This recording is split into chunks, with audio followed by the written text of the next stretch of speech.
Bucks, it's time for our Bucks Book Talk. And I really hope that you have been enjoying these book talks. I know I have really loved making them for you. But one thing that I have found is as I'm making these book talks for you and thinking of books to add to the slides each week, I'm finding all these books that I want to read or I want to reread. So I'm going to show you a trick today on how to keep track of books that you might want to have on your to-read list to make it super easy. So all we have to do is go into Destiny Discover. You do need to make sure you're logged in, so make sure you see your name up here. And I'm going to find a book that I want to put in my favorites list or to save. So I'm going to look at our new December books because there was a new book in here that I saw that I have not read yet that I really wanted to read. And it's going to be down a little bit further here.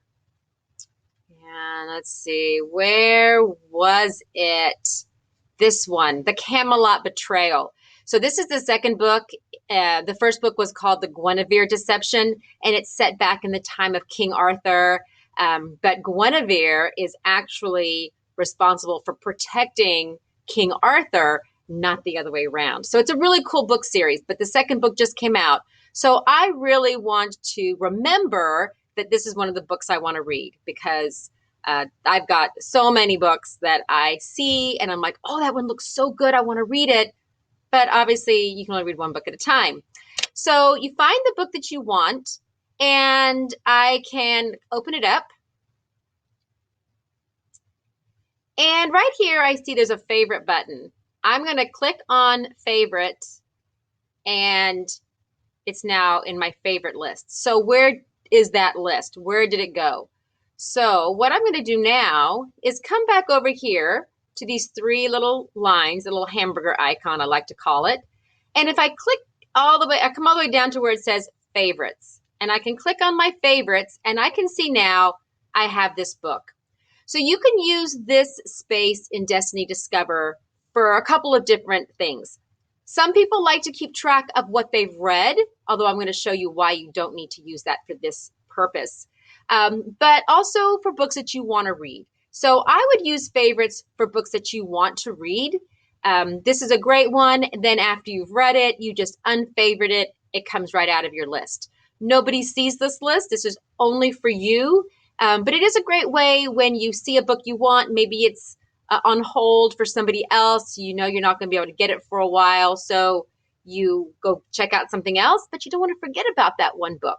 So put it in your favorites.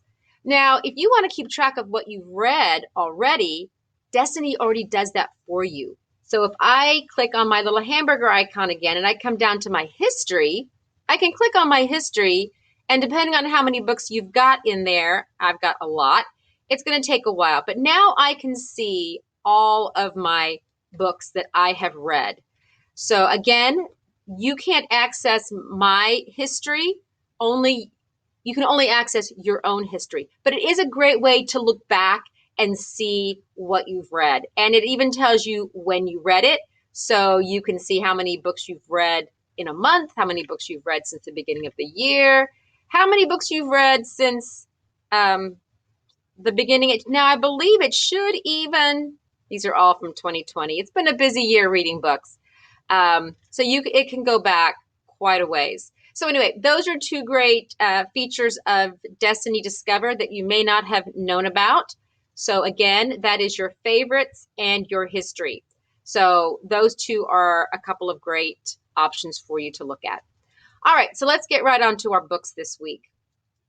So I wanted to feature an author named Neal Shusterman because a lot of kids have been checking out this book, Scythe.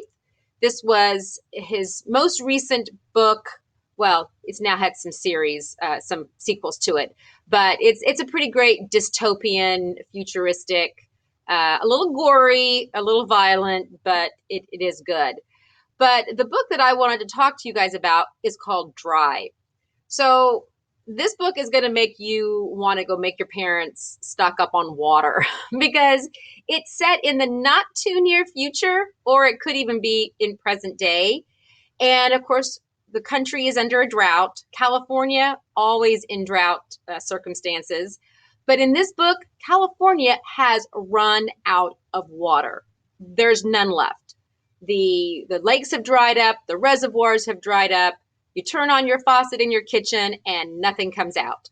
So you can imagine the widespread panic that this is going to cause. There's going to be runs on the grocery store. There's going to be people hoarding, and then people, fighting to steal other people's hoarded waters. And, the government tries to step in and help, and they don't do a very good job. So it's just kind of a cautionary tale on, what would happen if we really did run out of water. I really enjoyed it. I thought there's just enough realism to it to make you go, wow, this could absolutely happen if we're not careful. So I did love that one.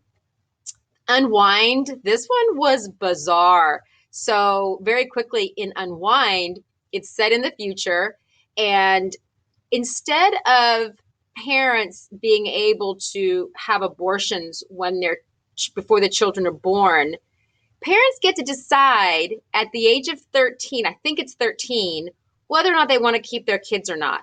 Well, guys, that's middle school, and kids are a little wacky and crazy in middle school. So parents can say, hey, I've had enough.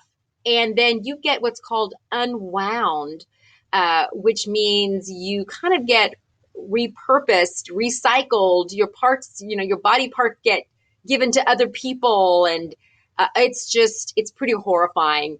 But again, it's kind of creepy, but interesting. And it's a whole series. There's like 5 books in that series as well.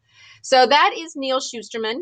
I've read a couple of other of his books. I've read The Schwa Was Here and really liked it. So you might want to give his books a try, but definitely Dry was really good. So the other book that I wanted to share with you is it going to go to my next book slide here? Let's see. Oh, no, I got to go up. Sorry, guys. This one, The Forbidden Library. Okay, so The Forbidden Library. This slide is all about books about books. I love books about books and libraries. So I'm not sure if I became a librarian because I love this kind of book, or do I love this kind of book because I'm a librarian? But in The Forbidden Library, there are people called readers. And readers have the ability to go into a book or into the story, and they can imprison a creature that's in the book and harness their magical powers once they leave the book. It's really a very inventive story. The main girl, Alice, she, in the very first book, is 4 or 5 books in the series. In the very first book, she's what's called an apprentice to a reader. So she's learning how to be a reader and how to figure out all these powers that she's got. And the first creature that she kind of harnesses or takes over is this flock of rubber birds. They're real, but they're kind of rubbery. And so now when she's out of the book, she can call upon their powers anytime she wants and basically coat herself in this rubbery kind of substance so that if somebody's attacking her, she can defend herself. And then she can also split herself up into like a flock of these little rubbery birds. It's crazy. And in each story, each book in the series, she takes on another creature from that book and has their powers that then helps her in the next book. So I really loved the Forbidden Library series. I have read all but one of these books on this book slide, loved every single one. Ink and Bone is it's a 5-book series, so good. Set in the future where books have basically been banned, and there are certain people that control them, and other people can get basically what looks like a Kindle ebook version of the book, but nobody's allowed to have the original books anymore. The Librarian of Auschwitz is based on a true story about a girl in the concentration camp of Auschwitz who was in charge of keeping secret think they had 3 or 4 books that had been smuggled into the concentration camp, and it was her responsibility to protect them and to loan them out and make sure they came back. And just the power of books was so important in that kind of situation.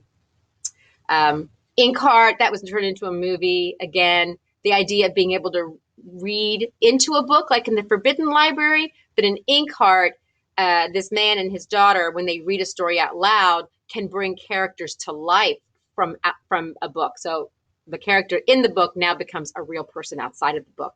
These are all just, I love them all. So if you're seeing something on one of these slides that you're liking, make sure that you are favoriting it. Go back into Destiny Discover, like I was showing you. You can either find it. Let's see. Let's go back into Destiny Discover here.